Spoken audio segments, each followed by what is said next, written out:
Мен Машкер Тлеспаева Мәдина Айдарқызы, Ыбырай Алтынсарин атындағы Рудный әлеуметтік гуманитарлық колледжінің бастауыш білім беру мамандығының 4-ші курс студенті. 3-ші сыныпқа арналған өзін-өзі тану сабағы. Сәлеметсіңдер ме, балалар? Қазір бізде өзін-өзі тану сабағы. Балалар, 5 құндылықты рет-ретімен атап өтейік. 1-ші ақиқат. 2-ші сүйіспеншілік. 3-ші дұрыс әрекет. 4-ші ішкі тыныштық. 5-ші қиянат жасамау. Жарайсыңдар, балалар. Ал енді 5-ті ережесін есімізге түсірейік. 1-ші тәртіп. 2-ші талап. 3-ші тыныштық. 4-ші тазалық. 5-ші татулық. Жарайсыңдар, балалар. Бүгінгі сабақта ережені есімізге түсіріп, сыныптың тәртібін сақтап, оқып білуге талаптанып, тыныштықты орнатып, тазалықты сақтап, күнімізді татулықпен өткізейік. Балалар, сендерге үй тапсырмасына оқулықтың 54-ші бетіндегі Қасек Баянбайдың үйің өлеңін ата-анамен бірге оқып келуге берген едім. Бәріміз дұрыстап оқып келдік деген сенімдемін. Оны тексеру үшін біз ауызша жауапқа пікір айту әдісін қолданайық. Үй тапсырмасын мен кез келген бір оқушыдан сұраймын. Оқушының жауабын тыңдап болғаннан кейін сендер пікір айтып толықтырулар енгізесіңдер. Жарайсыңдар, балалар, өте керемет. Өлең не жайлы? Адам туған үйге оралғанда қандай әсерге бөленеді? Туған үйіңді қалай қадірлейсің? Сонымен, балалар, біз бұл өлеңнен қандай құндылықты байқадық? Дұрыс айтасыңдар, сүйіспеншілік құндылығын байқадық. Бүгінгі өтетін бастаулардың бастауы атты тақырыбымыз сүйіспеншілік құндылығымен байланысты. Бүгінгі сабақта біздің мақсатымыз сүйіспеншілік құндылығын меңгеруіміз арқылы бауырмалдық, адалдық қасиетін бойымызға сіңіру. Балалар, барлығымыз тақтада ілулі тұрған дәйек сөзге назар аударайық. Біздің бүгінгі дәйек сөзіміз отбасы, жылылық ұясы. Осы дәйек сөзді барлығымыз бірге оқиық. 1, 2, 3. Жарайсыңдар, балалар. Енді тек ұлдар оқиды. 1, 2, 3. Өте керемет, ал енді тек қыздар оқиды. 1, 2, 3. Жарайсыңдар, балалар. Сендер бұл дәйек сөзді қалай түсінесіңдер? Жарайсыңдар. Отбасы дегеніміз не? Жақсы. Отбасының жылулығы неге байланысты? Ендеше дәптерімізді ашып, бүгінгі күнді, жаңа тақырыпты және дәйек сөзді жазып алайық.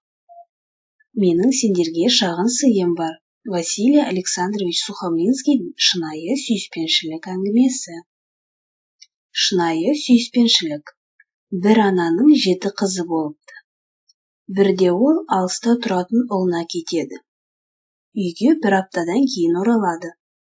Үйге кірісімен қыздары бірінен соң бірі шешесін қалай сағынғандарын айта бастады. Мен сені күн сәулесін күткен көкнәр гүліндей сағындым, деді біріншісі.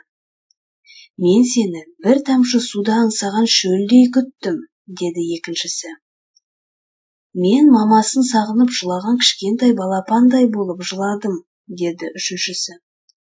Мен сенсіз гүл таппаған ара сияқтымын, деді төртіншісі. Сен менің түсіме Раушан гүлінің түсіне енген шық тамшыларындай болып көріндің, деді бесіншісі. Шие бағын іздеген бұлбұлдай мен сенің жолыңды қараумен болдым, деді алтыншысы. Жетінші қызы үндеген жоқ. Ол шешесінің аяқ киімін шешіп, аяқтарын жуу үшін су әкеліп берді. Балалар, әңгіме не жайлы? Жарайсыңдар, ал сүйіспеншілік дегенді қалай түсінесіңдер? Шынайы сүйіспеншіліктің мәнін қалай анықтауға болады? Әңгімедегі 7-ші қыздың жасаған әрекеті ұнады ма? Неге? Жақсы. Ал сендер аналарыңа сүйіспеншіліктеріңді қалай білдіресіңдер? Өздерің риясыз сүйіспеншілікпен қандай әрекеттер жасап жүрсіңдер? Жарайсыңдар балалар, ары қарай біз топтық жұмыс орындайық. Бірінші топтың тапсырмасы. Көп нүктенің орнына қажетті сөзді қойып, мақал-мәтелдерді оқыңдар. Екінші топқа тапсырма.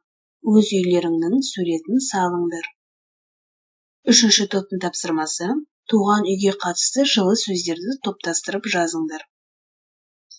Енді бәріміз бірге «Қоша ханым қайда екен» әнін шырқайық.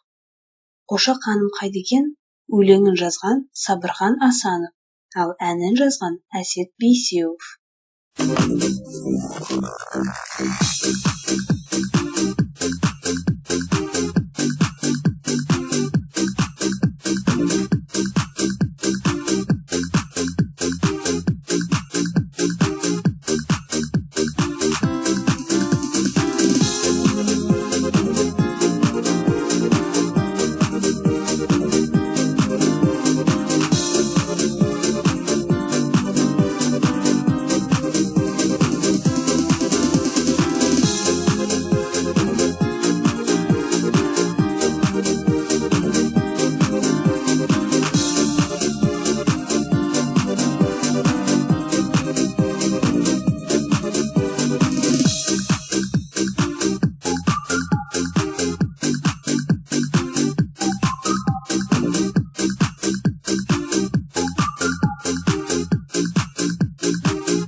Жарайсыңдар балалар.